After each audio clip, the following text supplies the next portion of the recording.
Everyone, আজকে তোমাদের সাথে শেয়ার করব একটা ফ্যাব্রিকের ব্যাঙ্গেলস। এটা পুরোটাই ফ্যাব্রিক দিয়ে, কড়ি দিয়ে, কটন বল দিয়ে করা আছে। তো ফার্স্টেই আমি লম্বা করে সমান করে কাপড়টাকে কেটে নিয়েছি। অ্যান্ড এটা হচ্ছে চুড়ির বেস।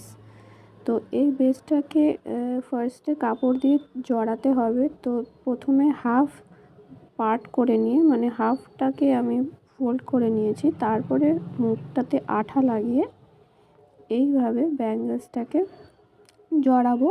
যে দিকটা আঠাটা লাগানো আছে ওটা ভেতর দিকে জড়াতে হবে। তো এবার আস্তে আস্তে দেখো এই প্রসেসেতে আমি ব্যাঙ্গেলসটাকে কাপড় দিয়ে জড়াচ্ছি। তো একদম টাইট করে জড়িয়ে নিতে হবে, যাতে লুজ না থাকে। লুজ থাকলে দেখতে ভালো লাগবে না, আর পরে খুলে যাওয়ার চান্সটাও থাকে। তো হাফভাবে একটু ছেড়ে ব্যাঙ্গেলসটাকে এইভাবে জড়িয়ে নিতে হবে।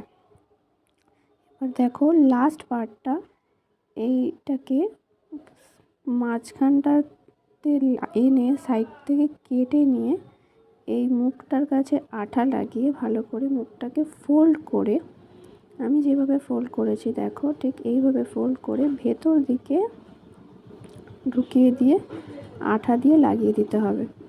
একদম ভালো করে আঠা দিয়ে লাগিয়ে দিতে হবে যেন খুলে না যায়। দেখো ঠিক এইভাবে। এরপরে আমি এবার কিছু ডিজাইন দেব। এবার তোমরা তোমাদের মতো ডিজাইন দিতে পারো। আমি এখানে কড়ি আর কটন বল ইউজ করেছি।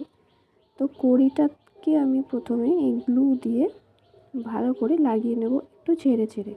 দেখো ঠিক এই প্রসেসে ভালো করে বসিয়ে নিতে হবে যাতে এটা খুলে না যায়। আর একটু শুকোতে টাইম দিতে হবে। আমি এখানে একটু শুকোতে তাড়াতাড়ি করছিলাম বলে ওই জন্য একটু আমার কড়িগুলো খুলে যাচ্ছিলো। বাট একটু ভালো করে কড়িগুলোকে লাগাতে হবে যাতে কড়িগুলো ভালো করে বসে যায়।